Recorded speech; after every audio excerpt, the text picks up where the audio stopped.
Latest updates ఎప్పటికప్పుడు పొందడానికి big TV WhatsApp channel follow అవ్వండి. లింక్ డిస్క్రిప్షన్ లో ఉంది.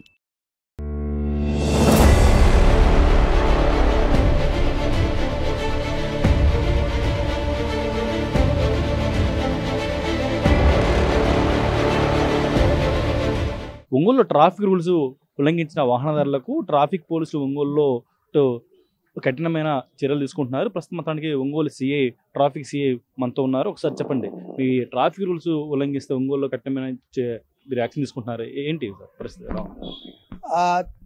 ఏదైనా సరే మన ఈ ప్రకాశం జిల్లాలో మా గౌరవనీయులైన ఎస్పీ గారు మెయిన్ ఆయన యొక్క ఉద్దేశం ఏంటంటే భద్రత కలిగిన ఒంగోలు, బాధ్యత కలిగిన ఒంగోలు అనే లక్ష్యంతో ముందుకెళ్తూ ఉన్నాం. ప్రతి ఒక్కరికి కూడా ఫస్ట్ అవగాహన కల్పించాము. ఈ 2 months 3 months చెప్పు చాలాసార్లు అవేర్నెస్ ప్రోగ్రామ్స్ పెట్టాం. అదేవిధంగా చాలాసార్లు స్పెషల్ ఫోకస్ పెట్టి స్పెషల్ రైడ్స్ కూడా కండక్ట్ చేసాం. అందరికీ తెలుసు ఎక్కడ కూడా సైలెన్సర్లు, మోడిఫైడ్ సైలెన్సర్లు ఉండకూడదు అని చెప్పేసి అలా 2 సార్లు కూడా దగ్గర 1200-1300 సైలెన్సర్లు లెక్క చేయడం జరిగింది. ఇంకా అది కంటిన్యూషన్ జరుగుతూ ఉంది.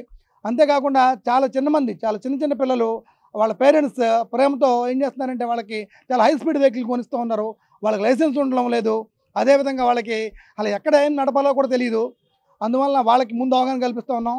మెయిన్గా యాక్సిడెంట్లు జరుగుతుంది ఈ చిన్నపిల్లలు నడపడం, తర్వాత తాగి నడపడం వల్ల, ర్యాష్ నెగ్లిజెన్స్ వల్ల యాక్సిడెంట్లు అవుతూ ఉన్నాయి. ఒక ఫ్యామిలీలో ఎవరైనా యాక్సిడెంట్ అయ్యి వాళ్ళకి ఇబ్బంది జరిగినప్పుడు ఎంత ఇబ్బంది పడుతుందో వాళ్ళ ఫ్యామిలీ వాళ్ళు రియల్గా చూసిన వాళ్ళకి అర్థమవుతుంది.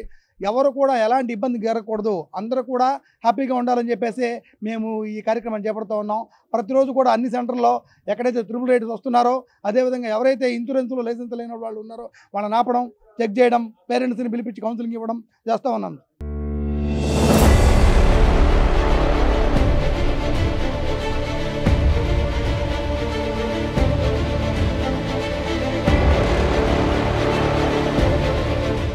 ఇంకో పక్క ఒంగోలు టౌన్లో ఈ రైడింగ్స్ ఎక్కువ జరుగుతున్నాయి. దీనిపై మీరు ఎటువంటి చర్యలు తీసుకుంటున్నారు, ఏంటి? ప్రతిరోజు కూడా అంతకుముందు ఈ పేరెంట్స్ ఈ పిల్లలకి ఇచ్చినప్పుడు ఈవినింగ్ మార్నింగ్ సమయంలో ఈ రెండు ప్లేసుల్లో ఈ రైడ్ జరుగుతూ ఉండేవి. ఇప్పుడేమి వాటిని కూడా ఐడెంటిఫై చేసి వాళ్ళ పేరెంట్స్ని పిలిపించి ఆ బళ్ళని కూడా చాలా సీజ్ చేయడం జరిగింది. ఇంకా కూడా అక్కడక్కడ అడపా జరుగుతున్నాయి, వాటిని కూడా సీజ్ చేయడం పక్కగా. ఏం జరుగుతుందంటే వాళ్ళు ఎప్పుడైతే మేము వెంబడించినప్పుడు చిన్న యాక్సిడెంట్లు అవుతూ ఉంటాయి. వాళ్ళు బాగా ర్యాష్కి వెళ్ళి మా నుంచి తప్పించుకోవడానికి వేరే ప్రాణాపాయ స్థితి తెచ్చుకునే పరిస్థితి ఉంది. అందువల్ల నేను జాగ్రత్తగా మానిటరింగ్ చేస్తున్నాం, పేరెంట్స్ని పిలిపిస్తున్నాం. ఎవరైతే హై స్పీడ్ వెహికల్స్ కొన్నారో షోరూమ్ నుంచి కూడా ఐడెంటిఫై చేసాం. బయట నుంచి కూడా కొంతమంది కొన్నారో వాటన్నిటి కూడా నెంబర్లు తీసుకుని వాళ్ళ పేరెంట్స్ని పిలిపించి కౌన్సిలింగ్ చేస్తూ ఉన్నాం.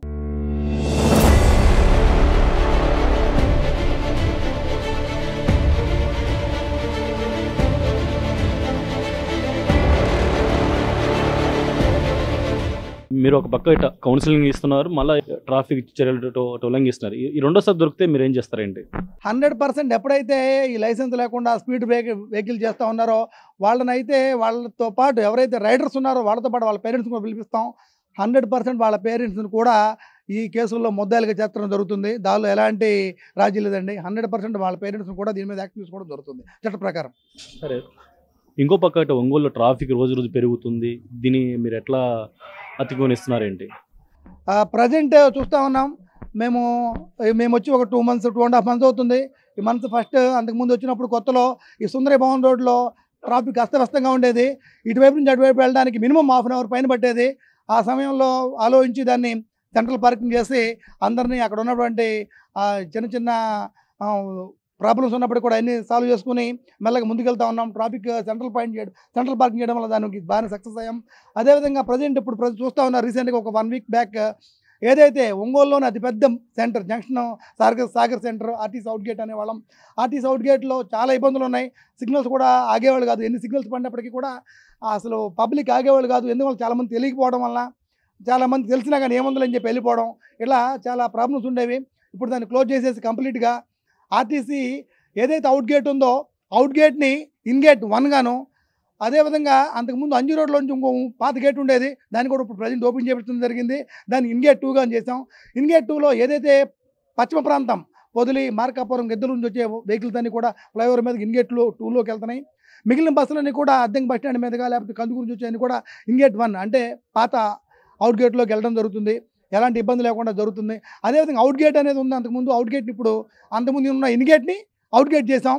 అది ఎందుకంటే చాలా పెద్ద గేట్ అది, దానిలో ఈజీగా రెండు వైపులా కూడా ఫ్రీ ఫ్లో ఆఫ్ మూవింగ్ ఉంది. దాంతోపాటు ఇంకా మెయిన్ మా ప్రాబ్లం ఏంటంటే అక్కడ ఆ సాగర్ సెంటర్ క్లోజ్ చేసేసి జస్ట్ ఏదైతే కొత్త మార్కెట్ నుంచి వస్తున్నారో వాళ్ళందరూ కూడా 67 రోడ్లోకి వెళ్ళాలంటే సెంట్రల్ గేట్లో మధ్యలో ఓపెన్ చేయడం, దెబ్బల రోడ్ ఎదురుగా ఓపెన్ చేయడం జరిగింది. ఆవిడ ఈజీగా కొంచెం ముందుకెళ్ళి జస్ట్ 100 మీటర్స్ ముందుకెళ్ళి యూటర్న్ చేసుకుని రావడం జరుగుతుంది. అదే 67 రోడ్లో నుంచి కొత్త కూరగాయల మార్కెట్లోకి వెళ్ళాలనుకోండి, వాళ్ళు ఏం చేసామంటే ఈ మధ్యలో ఈ కేబీకి వెళ్ళే దారిలో సోనీ సెలూన్ ఉంటుంది, దాని ఎదురుగా ఓపెన్ చేసాం, అటు తిరిగి రావడం జరుగుతుంది. ఎట్లా ఏదైతే యూటర్న్ చేసుకుని రావడం జరగడం వల్ల ఈ సిగ్నల్స్ క్లోజ్ చేయడం జరిగింది. ఎక్కడ ఒక్క సెకండ్ కూడా ట్రాఫిక్ ఆగడం లేదు, ఎక్కడ కూడా చిన్న ఇబ్బంది కూడా జరగడం లేదు. అదేవిధంగా ఇంకా అంతకుముందు 2 మినిట్స్ 3 మినిట్స్ ఆగేది ట్రాఫిక్, దానివల్ల పొల్యూషన్ అవనివ్వండి, బాగా ఎండాకాలం అయితే ఇంకా బాగా ఇబ్బంది పడేవాళ్ళు. ఒకసారి 2 సార్లు కాకుండా చాలా అస్తవ్యస్తంగా ఉండేది ట్రాఫిక్ అనేది. అందువల్ల ఇప్పుడు దాని నుంచి చాలా వరకు రెమెడీ చేసాం. ఇంకా 2-3 సెంటర్లు మేము ఐడెంటిఫై చేసాం. ఆ జంక్షన్లో కూడా త్వరలో దాన్ని మానిటరింగ్ చేసుకుని ఎక్కడ కూడా సిగ్నల్ లేకుండా, ట్రాఫిక్ లేకుండా, ఎవరికి ఇబ్బంది పడకుండా చేయాలని దాన్ని ప్లాన్ చేస్తాం. దాన్ని పక్కా అమలు చేస్తాం కూడా.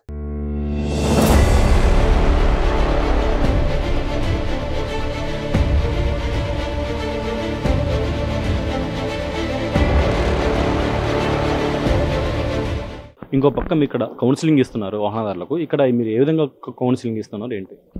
ఎప్పుడైతే ఏదైనా ఒక మనిషి ప్రాణం అనేది చాలా విలువైనది. ఒక ఇంట్లో బయటకు వచ్చాడు అంటే ఆ ఇంట్లో పెద్ద కొడుకో చిన్న కొడుకో లేకపోతే తండ్రి అయినా అయి ఉంటాడు. ఆ ఇంట్లో జరిగిన ఏదైనా చిన్న ఇన్సిడెంట్ జరిగితే ఆ ఇల్లు మొత్తం కూడా అనాథ అయిపోతుంది. అందువల్ల ఎవరు కూడా ఎలాంటి ఇబ్బంది కలగకూడదు, ఎవరు కూడా చిన్న ఇంజరీ కూడా కాకూడదని చెప్పేసి మా ముఖ్య ఉద్దేశం. రీసెంట్గా చూసాం కొప్పోల దగ్గర ఒక యాక్సిడెంట్లో 3 పిల్లలు చనిపోయారు. ఒకే ఇంట్లో ఒక తండ్రి చనిపోయి 1 year అవుతుంది, తల్లి 2 కొడుకులు పెట్టుకుని పెంచుతూ ఉంది. కానీ టైం బాగోక 2 పిల్లలు ఒక యాక్సిడెంట్లో చనిపోవడం జరిగింది. అలాంటిది మళ్ళీ కాకూడదు, అందరికీ కూడా అవగాహన కల్పించే కార్యక్రమాల్లో అలా చూపిస్తూ ప్రతి ఒక్కరు కూడా యాక్సిడెంట్ బాగా కాకుండా ప్రతి ఒక్కరు కూడా ఇన్సూరెన్స్ పెట్టుకోవాలి, లైసెన్స్ పెట్టుకోవాలి, వేగంగా వెళ్ళకూడదు, ప్రతి ఒక్కరు కూడా హెల్మెట్ క్యారీ చేయాలి అని చెప్పేసి కౌన్సిలింగ్ చేస్తూ ఉన్నాం. అదేవిధంగా టౌన్లో విత్తలవిడిగా ఆటోలు కూడా దగ్గర 10,000+ ఆటోలు ఉన్నాయి.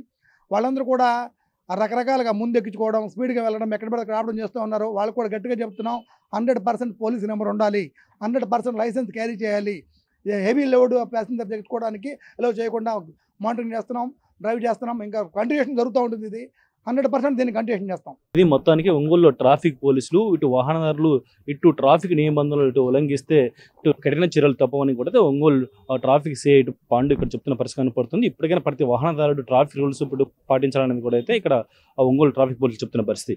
వీడియో జర్నలిస్ట్ చంటితో జయరాం, బిగ్ టీవీ, ఒంగోలు నుంచి.